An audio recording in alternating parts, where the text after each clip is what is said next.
Good afternoon. I'm Jonathan Capehart, opinion writer for the Washington Post.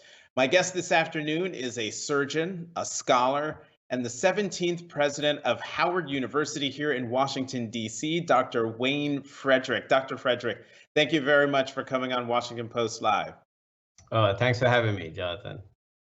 So, Dr. Frederick, you've decided that Howard University will remain online rather than in person due to the coronavirus pandemic. Why? Yeah. We had some vulnerabilities that we were concerned about. The coronavirus pandemic has disproportionately affected African Americans. And so we really had a high bar to cross in order to bring our entire campus back in order to keep them safe, especially our faculty and staff and those who may have comorbidities.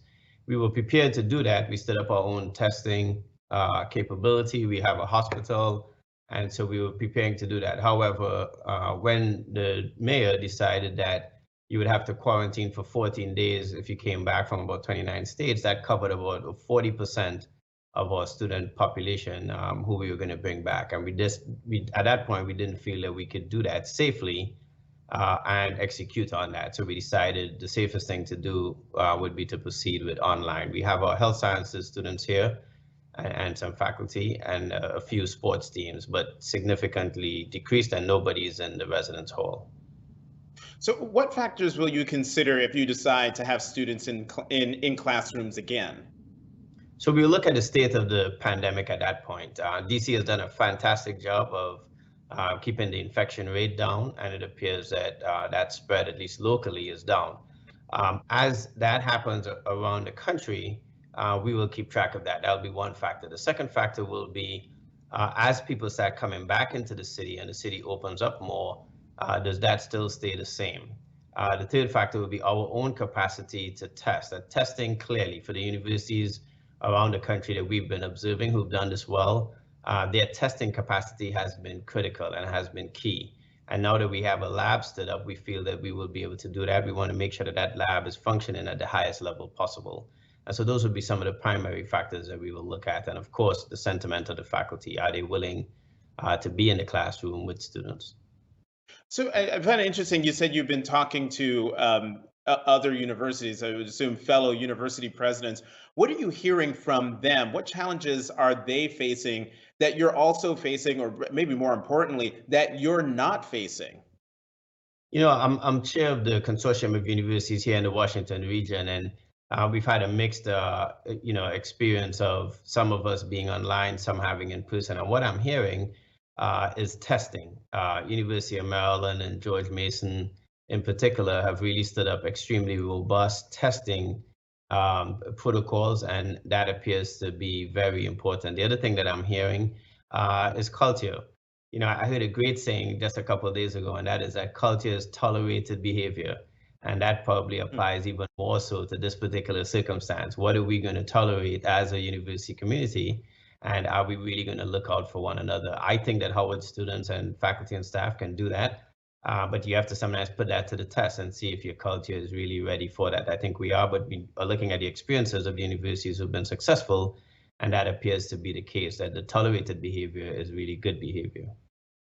That's I was about to ask. What is defined as good behavior? Yeah, good behavior would be that you're following the rules. You're washing your hands frequently. You're maintaining distancing. You're keeping your mask on. And you have to remember, the problem with university campuses like Howard University is that you can control the environment internally and police that environment, meaning that if a student doesn't wear a mask outside of their room in hallways or to a classroom, you can, encourage that student to get a mask or even give them one. Or for that matter, if you have a student who's a repeat offender, that's a student that you could probably advise they need to go back home. But when they leave the campus, you don't have that ability to police what's happening and to observe them 24/7. And so you have to rely on the staff, the faculty, that when they leave these hallways, and they go home in their communities, they go to the grocery store, the other activities they participate in, going to restaurants, etc., that they are going to follow the rules. And I think that's the key with respect to good behavior, that we recognize that everything that we do it can affect each other. And I think that's one of the things hopefully we'll learn as a country about the pandemic, that we all are in this together. Dr. Frederick, I noticed that one behavior you didn't mention was partying. So since your students are online, you don't have to worry about campus parties, do you? Well, I don't right now, but I suspect that that's something that we will also, have to talk to our students about. I mean, we have to be realistic. These are young people. They socialize. We want them to socialize. That's part of what we give when they come to a university. And part of that socializing, unfortunately, is partying. The thing is, it's very hard to socially distance, keep your mask on, and do all the right things if you're partying. And that's just one activity that we have to discourage. One more thing I want to ask you before I go on to a question about tuition, but Senator Kamala Harris, a proud alum, talks a lot about in her book, and after she was selected as Vice President Biden's vice presidential running mate, about being, is it on the green or on the quad? On the yard. It's On the yard. So since everyone is online, that can't even happen, can it? Or Yeah, are and the that's medical students doing that? no. I tell you, the medical students have been a model of good behavior. Two of them check their fellow classmates in when they go to the hospital every day. They do temperature screenings. They have absolutely been fantastic. And today happens to be our white coat ceremony. I'll be addressing them later, and I'm going to have a whole lot of praise for them. But the yard has been eerily quiet. I have been out there almost every day. I come on campus. I've been going there since 1988 as a freshman, and it's a special place. And to see it without everyone else has been an absolutely airy experience. But I think it's going to be one that I'm going to cherish, seeing it that quietly, hearing the clock tower play the alma mater at the top of the hour. I mean, all of those things are just absolutely something to behold, and something to really make you cherish without the students, and really will cherish it when the students are back. And if memory serves, Friday, isn't it Friday is the particular day that's big on the yard where Yeah, everyone dresses to impress and that's just exactly right. Two saunters Fridays. about. Yeah, 2 Fridays ago, Senator Harris was here for an interview, and I went out and met her at the Founders Library, right at the base of that yard. And we both were remarking at how different the campus looks on a Friday. In the fall, it just has never looked like that. And it was a day with great weather as well, so it would have been crowded. hmm So let's talk about more about the students, and in particular, a question that is important to them, and that's about tuition. A recent poll of college students found, not surprisingly, 93% of them believe colleges should cut tuition if they're going to hold classes online. What's Howard's policy on this issue?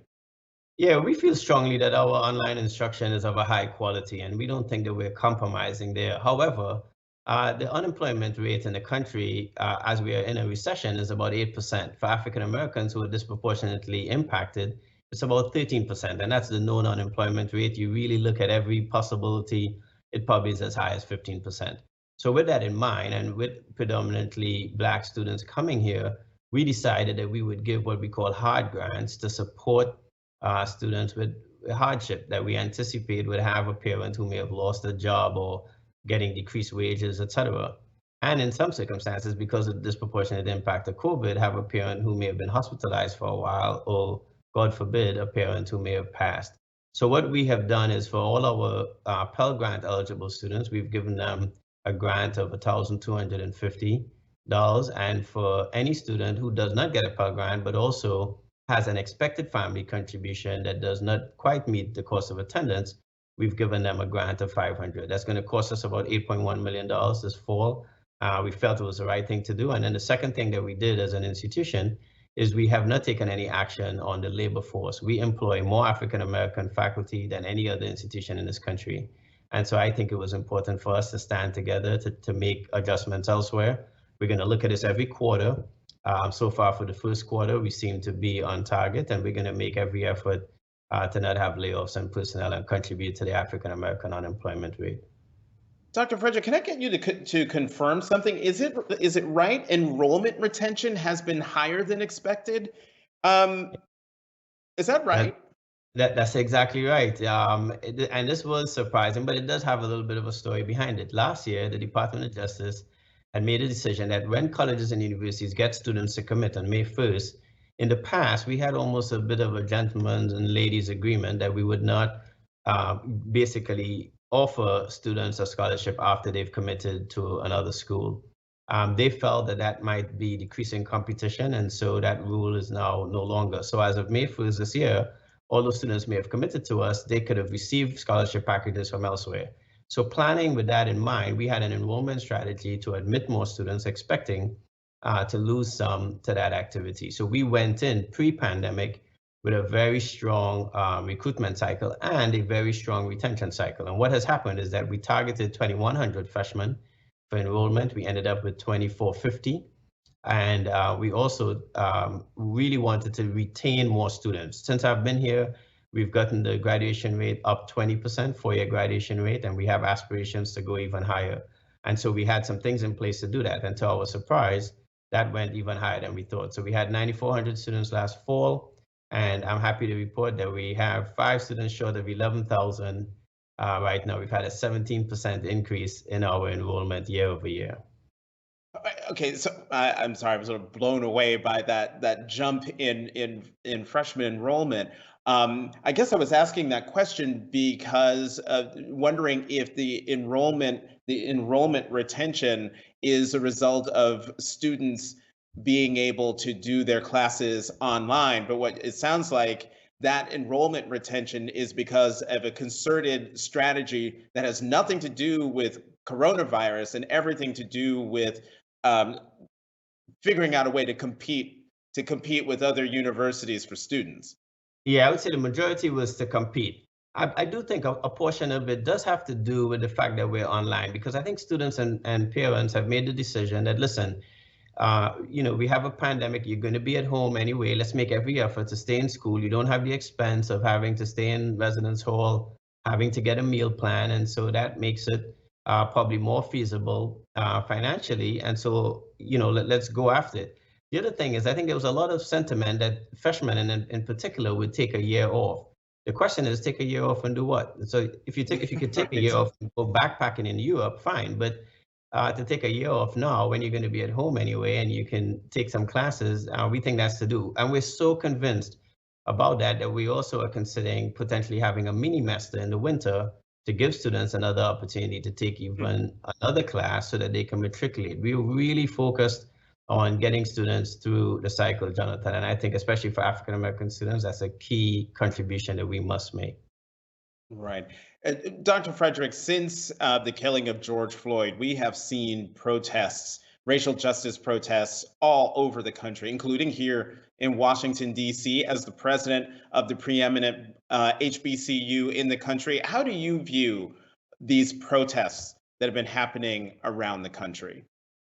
I think one, the protests are necessary. Two, I think they have to continue to be nonviolent, and they have to continue until we're heard. But one critical thing that must happen on this campus and with my students and with my faculty and with my broader community of alum is we must turn that protest into policy.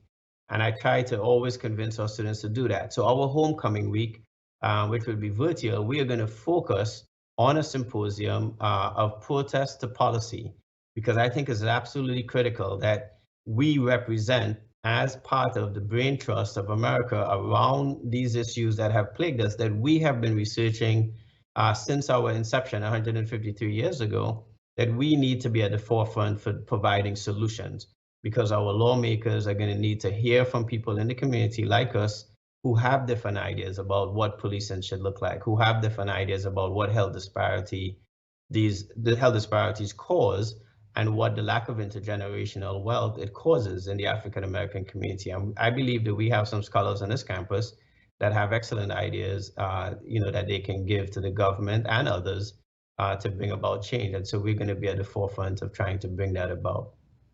In a statement to campus in May addressing the twin pandemics of the coronavirus and racism, you said, quote, "We were born for such a time as this." What did you mean by that? Yeah, Howard University was founded on March 2nd, 1867. It was signed a charter was signed into law by the president at that time, the 17th president of the United States, President Johnson, who was a known racist, probably the most openly racist president that we've had to date. On that same day that he signed that charter for Howard, he also vetoed the first Reconstruction Acts. He also ended up setting, I would say, about a strategy to close the Freedmen's Bureau, the very Freedmen's Bureau that funded Howard in its beginning. So the point is that Howard was born out of an era after the Civil War to educate freed slaves moving from the South. The hospital predated the university by 5 years, was named Freedmen's Hospital, again, to provide care for those moving from the South to the North. And so as we look at that birth, and we look at the challenges we had then, and you created such a university like this that would produce the types of alum that we have, the Toni Morrisons, the Vernon Jordans, the Chadwick Bosemans, the Senator Harris. We were born for this very time. And I think in this time of our nation's strife, especially around racial inequities, we must be at the forefront of those solutions. I'm going to bring in a question from the audience from Myron. And Myron, I apologize in advance if I mess up your last name, but Myron Selivanchik from Oregon. What good and not so good is coming out of Black Lives Matter? Well, I think one major good that's coming out of Black Lives Matter is our understanding of human dignity. And I think that that's an important good. The humanity that must be expressed by each of us to everyone, regardless of religion, sexual orientation, the color of your skin, your ethnicity, is one that we must appreciate. And Black Lives Matter has certainly brought that to the forefront, in my opinion. I think one of the things that has been a difficulty is being able to communicate that and get into the discussion. But that's more a symptom of our national disposition at this current time. Our inability to speak to each other when we disagree or have had different experiences is part of what I think is causing some confusion and some concern. You talk about defunding the police, and people take it to one extreme or the other and don't recognize that we have an opportunity and a space to rethink what we think about police. My father was a police officer, died a month short of my 3rd birthday. I would hope that he was a police officer that did exactly what you want them to do, to protect and serve. I would have wanted him to come home safely every night as well, had he lived, and for me to understand what he did. But the reality is, I also would have wanted him to treat others with dignity, to be trained to intervene in circumstances where somebody may have mental health and recognize that there was a different way to intervene and not necessarily the use of force being the only way to do so. You know, this brings to mind if Howard students were on campus this week when the 3 police officers who were involved in the killing of Breonna Taylor weren't indicted, and the one who was indicted wasn't even basically indicted for the shots that didn't kill her, how would Howard University students have reacted in the moment? You know, I think that they would have been hurt. They would have protested. They probably would have had a vigil in the middle of the yard for Breonna Taylor. They probably would have marched down to the White House as an example, where oftentimes that's where the expression of our frustration, I think, as a nation is directed. They probably would have even protested and demand that I make some statements or do some other things that they would have seen as things to be done. What I primarily hope they would have done, though, is enter that discourse of how to make it better and to recognize that engagement is part of what we must do. We can't isolate ourselves around our ideologies, but we must engage with the very folks that we want to change their disposition to do that. We have some very interesting activity on this campus around some of these issues, and I think bringing those to the forefront and giving them a platform for that expression is part of what my responsibility is. My responsibility is to remove the barriers so that they can protest and have their voice, but at the same time to hold them accountable for providing solutions. Now we have to talk about this pretty incredible gift that Howard University School of Medicine received from Bloomberg Philanthropies. It was $32.8 million. What was that donation for? We were approached by Bloomberg Philanthropies about his Greenwood initiative. He has an initiative to try to create intergenerational wealth among African American communities. And looking at the pandemic and the disproportionate impact it was having, looking at healthcare disparities, his group wanted to see how could they close that. And so when they approached us, we felt that helping our medical students matriculate was one aspect. How it sends more African Americans to medical school. And in the history of formal medical education in this country, Howard University has trained more Black physicians and produced more Black physicians than any other institution.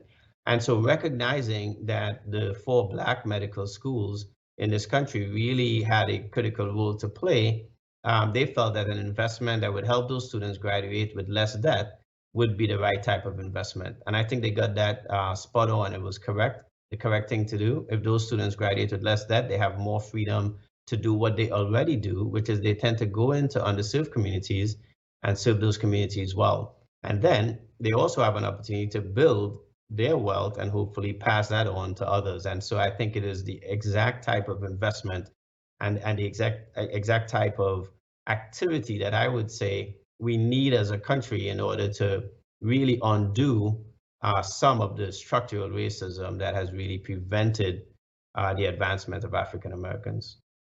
Let me bring in another question from the audience. Carla Brewer from South Carolina asks, what can universities do for Black undergraduates to better prepare them for application and acceptance to medical school? Yeah, that's a great question. As I just stated, Howard University sends more African Americans to medical school. So we do think we have looked at this very carefully. One of the things about preparation is making sure the students do have a rigorous academic exposure in their undergrad experience. And that's one of the things about coming to Howard University that we think is helpful. We have a medical school on our campus and a hospital. So our undergrad students do get exposure to that very early on. And I think that that's a critical aspect of what you do. So as students make decisions about where to go to undergrad, et cetera, I often encourage them to think about that. You don't have to go to a college that has a medical school or a hospital. There's an advantage to doing that, but then the opportunity to go shadow physicians, to spend time in that environment is important. The admission test is still a challenge for African Americans, and that's something that we continue to work at here. Every summer, Howard University brings students from historically Black colleges and universities to Howard on our dime. We have them spend 6 weeks. We give them MCAT prep. We do didactic sessions with them, and we also give them clinical exposure. And we've seen those students, some of them applying to medical school for the second time, and we've seen their MCAT scores rise as well. And I think programs like that help get students prepared as well are critical aspects of what undergrad students should be doing to get ready for medical school applications.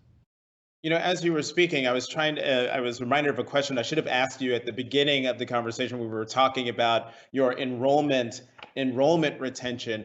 Who is Howard University's biggest competitor for students? Oh, that's an easy question to ask. You name any major university in the country, and that's who we compete against. We have students here who have been accepted to 3 Ivy League schools. We have students who've been accepted to major state schools. We get students from 46 states and 71 countries. And so we compete at every level that you can imagine, the other HBCUs, et cetera. And that's the unique thing about Howard University. There's no one competitor group, as it were, that we're competing for students. We're competing on a broad base. And I think that's the other thing that makes coming to this university very unique. You meet people from a wide variety of places with a wide variety of academic backgrounds, all extremely talented and extremely intelligent. I can't let you go without getting you to react to a story we had in the Washington Post, a local matter.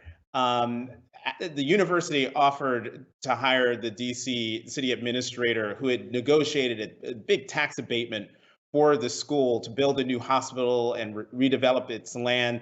And an ethics investigation on that city administrator found that on the same day that you offered this person a job, someone on your staff contacted that person's office to enlist their support for increasing the tax abatement by another several $1 million. And the question is, why why did you try to hire a government official who negotiated the tax break that was still awaiting final approval? Is first Yeah, question. yeah, fair question.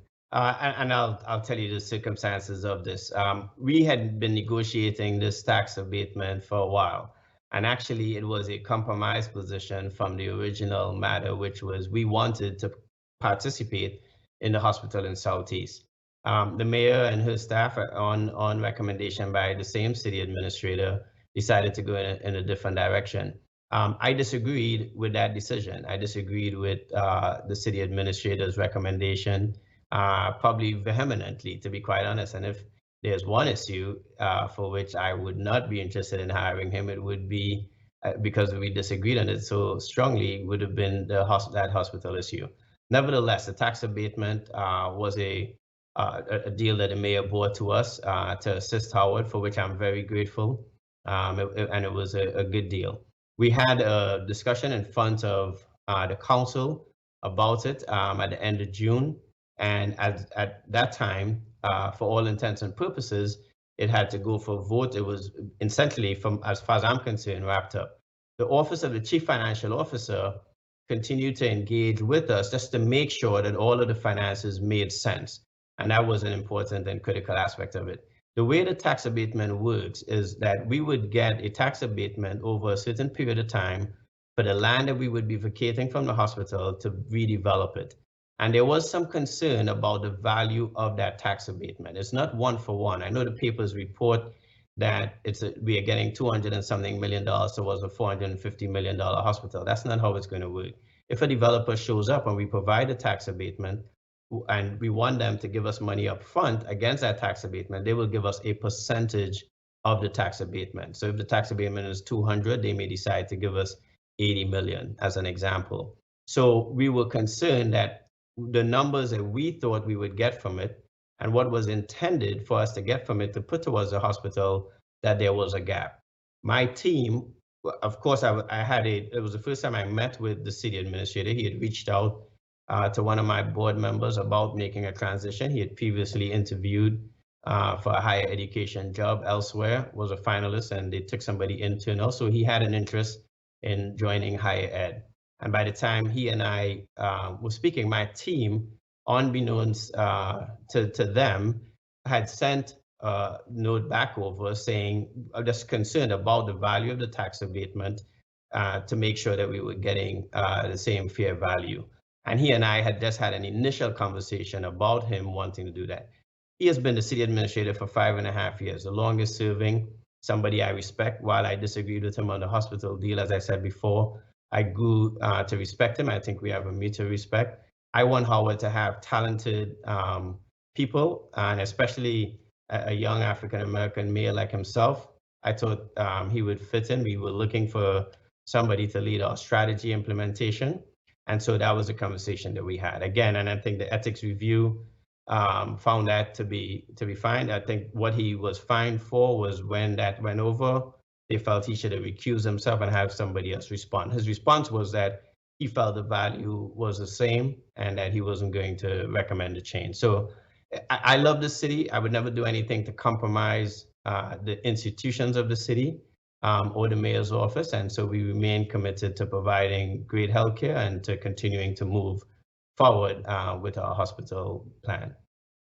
And so just so that I'm clear, so if I'm listening to you correctly, and thank you for your very detailed answer, there's no connection between the offer of the job to the city administrator, the tax abatement, or even the request for an additional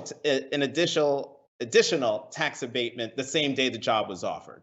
Yeah, and I'll go one step further. The one reason, if any reason I had for not hiring him, if I had any bad blood, was because I disagree with his position on Howard Hospital and Howard not participating in the Southeast deal. And I think anybody who knows me and anybody who knows him knows that we absolutely differ on that issue. I am planning and was looking at hiring him because of the skill set that he brought. He's run complex cities and city councils and has been an extremely good, I think, administrator for DC.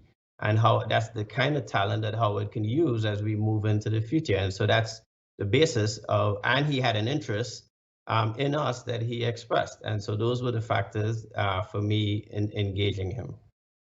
Dr. Frederick, last question. Do you have a time frame for when Howard students might be able to return physically to campus?